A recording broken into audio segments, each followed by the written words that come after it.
সকলেই নামাজকে জীবনের সঙ্গী বানান, জীবনটা অনেক সুন্দর হয়ে উঠবে এবং হাসি খুশিতে ভরে উঠবে। আসসালামু আলাইকুম রহমতুল্লাহ। আশা করছি সকলে ভালো আছেন এবং সুস্থ আছেন। আজকে আমরা গুরুত্বপূর্ণ একটি ক্লাস নিয়ে হাজির হলাম। আর সেই ক্লাসটি হচ্ছে ওয়াকফ নিয়ে ক্লাস। ওয়াকফ কি? ওয়াকফটা হচ্ছে আমরা পড়াটা কোথায় থামাবো সেটা নিয়ে একটি আলোচনা।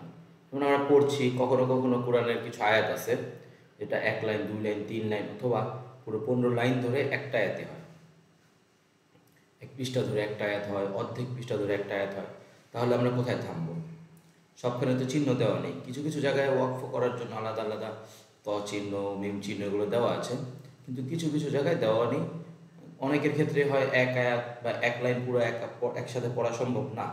তখন কি করব? তখন আমরা থামবো। আর যে আমরা থামবো যে স্থানটা, এটাই হচ্ছে ওয়াকফের স্থান। এখন সেই ওয়াকফটা আমরা কিভাবে করব সেটা নিয়েই আজকে আমাদের ক্লাস।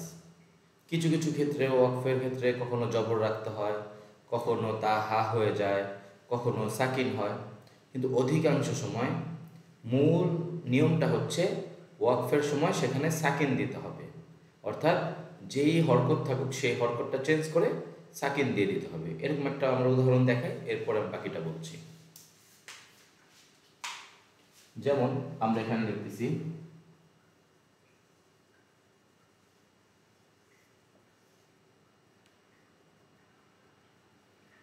ইয়া ফা জবর ইয়াফ, আইন জবর আ, ইয়াফা, লাম ওয়াও পেশ লু, নুন জবর না, ইয়াফআলুনা। কিন্তু যখন আমরা এখানে ওয়াকফ করব তখন এখানে আমরা একটা সাকিন দিয়ে দিব আর এই জবরটা মুছে দিব। ইয়াফআলুন, এখানে বলে আমরা ওয়াকফ করলাম। এটা হচ্ছে ওয়াকফ। এরপর আমরা যদি দেখাই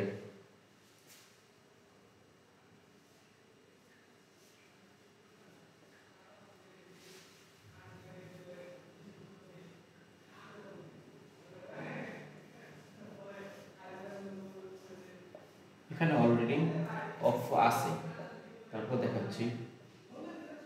এখানে যদি আমরা একসাথে মিলিয়ে পড়ি, সালামুন আলাইকুম, এখানে অফের স্থান, এখানে অটো অফই আছে, এই জন্য এখানে আর সাকিন দিতে হবে না।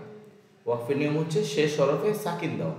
হ্যাঁ, আমরা যদি সালামুন এখানে ওয়াকফ করি তখন আমরা এখানে একটি যজম দিয়ে দিব। যেমন হচ্ছে এখানে কি আছে, সালামুন। তো যখন ওয়াকফ করব, এখানে যখন আমরা থামতে চাবো তখন এখানে সাকিন দিয়ে দিতে হবে। সাকিনটা কিভাবে দিব? সালাম। দেখতে পেলাম যেখানেই আমরা থামতে চাই সেখানে সাকিন দিয়ে দিতে হবে। প্রথম নিয়মটাই হচ্ছে যেখানে আমরা পড়া থামাতে যাব সেখানে সাকিন দিয়ে দিব, শেষ হরফটায় আমরা সাকিন দিব। আরও একটি উদাহরণ দেখাই।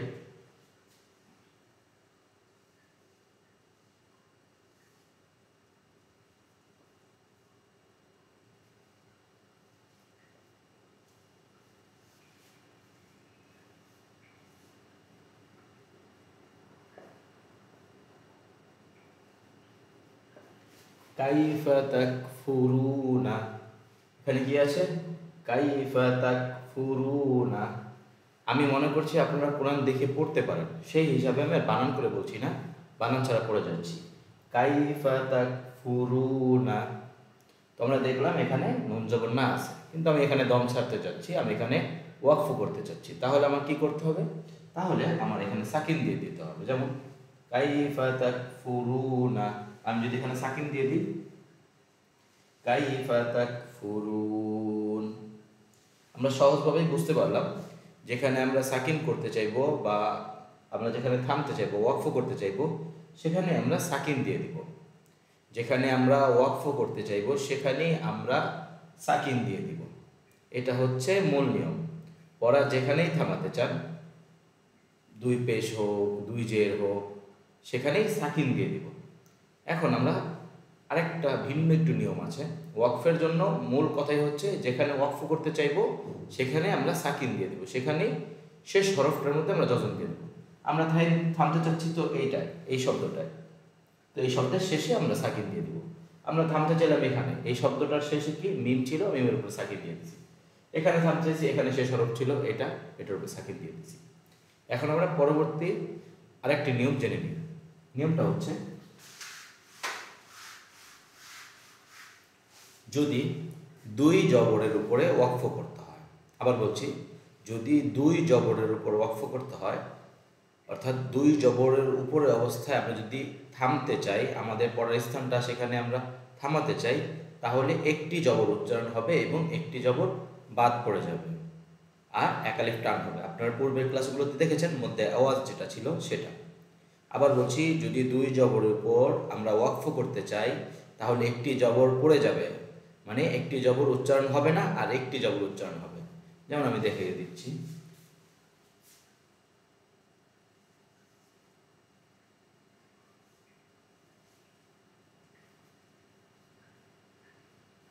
এখানে আছে তাওয়াবান, তাওয়াবান, এখানে কোনো টান হয়নি বা এখানে আমরা থামার মতো করে পড়িনি। যদি আমাদের এখানে থামতে হয়, আমরা এই আয়াতটার এই শেষে আমরা থামবো, তখন আমাদের কি পড়তে হবে? একটি জবর ফেলে দিব। বলেছিলাম দুই জবরের উপর যদি ওয়াকফ করতে হয়, তাহলে একটি জবর পড়ে যাবে এবং একটি জবর থাকবে। দেখাচ্ছি, যখন এখানে ওয়াকফ করবো তখন এটা হবে তাওয়াবা, তাওয়াবা। আর যদি ওয়াকফ না করি তাহলে এটা ছিল তাওয়াবান। আচ্ছা, এখন আমরা আরেকটি উদাহরণ দেখাই। যদি আমরা আরেকটি উদাহরণ দেখাই, যেমন হচ্ছে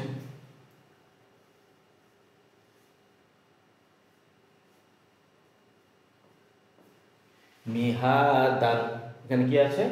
মিহাদান। তো ওয়াকফের সময় দুই জবরের উপর ওয়াকফ করলে একটি জবর পড়ে যায় এবং একটি জবর উচ্চারিত হয়। তো আমরা একটি জবর ফেলে দিব ওয়াকফের সময়, আমরা এখানে পড়ব মিহাদা। আমরা দেখতে পেলাম দুই জবরের উপর ওয়াকফ করলে একটি জবর পড়ে যায় এবং একটি জবর উচ্চারিত হয়, আর এটাই হচ্ছে দুই জবরের উপর ওয়াকফ করলে নিয়ম। এখন আমরা দেখাবো হচ্ছে আরেকটি নিয়ম। আমরা প্রথমত জানলাম যেখানে আমরা ওয়াকফ করতে চাইব সেখানে আমরা সাকিন দিয়ে দিব, সেটা যেইটাই হোক। এরপরে জানলাম যদি দুই জবরের উপর ওয়াকফ করতে হয়, শুধুমাত্র দুই জবরের উপর ওয়াকফ করতে হয়, তাহলে সেখানে আমরা একটি জবর ফেলে দিব এবং একটি জবর রাখবো, বাকি সর্বক্ষেত্রে আমরা সাকিন দিয়ে দিব। হ্যাঁ, এখন আরেকটা ছোট নিয়ম আছে, যেটা হচ্ছে যদি গোল তায়ের উপরে কখনো ওয়াকফ করি, অর্থাৎ আমরা যেখানে ওয়াকফ করব, পড়াটা থামাবো, সেখানে যদি গোলতা থেকে থাকে, সেই শব্দটা যদি গোলতা হয়, তাহলে সেটা হা হয়ে যাবে। যেমন আমি দেখাচ্ছি,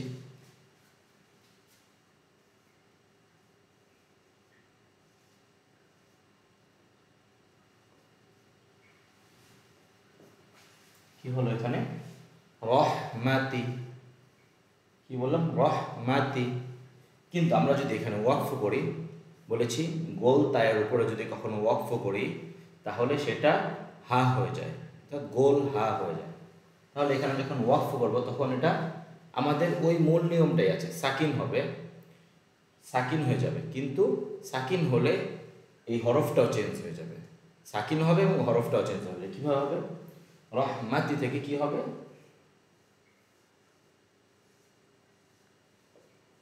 রহমা, রহমাতি থেকে রহমা। আবার আরেকটা দেখাচ্ছি,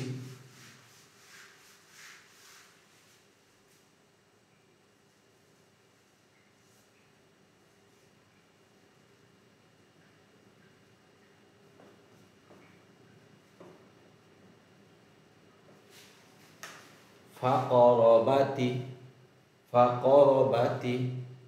এখানে যদি আমরা ওয়াকফ করি, শেষ হরফে সাকিন দিব, গোলতা থাকলে সেটা হা হয়ে যাবে। ফাকরবাহ, ফাকরবাহ।